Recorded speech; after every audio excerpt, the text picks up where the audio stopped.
Hi అందరికీ welcome back to Keerthi's kitchen. ఈరోజు ఎంతో టేస్టీగా ఉండే గుంత పొంగనాలు చూపిస్తానండి. ఇన్స్టెంట్గా చేసేసుకోవచ్చు, చాలా సింపుల్గా ఉంటాయి. లేట్ చేయకుండా ఎలా చేసేయాలో చూసేద్దాం, వచ్చేయండి.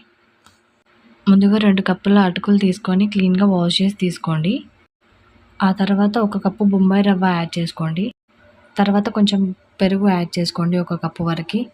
అంతా ఒకసారి మిక్స్ చేసుకొని ఒక 15 మినిట్స్ అలా పక్కన పెట్టేసేయండి. 15 మినిట్స్ తర్వాత ఒక మిక్సీ జార్ తీసుకొని అందులోకి ట్రాన్స్ఫర్ చేసుకొని మెత్తగా మిక్సీ పట్టేసుకోవాలండి. ఇలా ఫైన్ పేస్ట్‌లా పట్టేసుకోవాలి.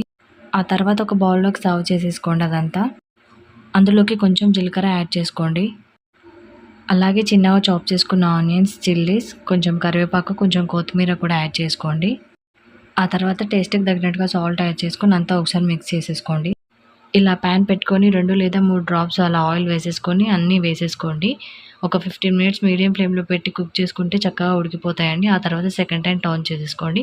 ఈ వీడియో నచ్చినట్లయితే లైక్ చేసి, షేర్ చేసి మరిన్ని వీడియోస్ కోసం మన ఛానల్‌ని సబ్స్క్రైబ్ చేసుకోండి. Thanks for watching. అలాగే వీడియో డీటెయిల్‌గా కావాలంటే షార్ట్ పైన లింక్ ఇస్తానండి, వెళ్ళి చెక్‌ఔట్ చేసేసేయండి.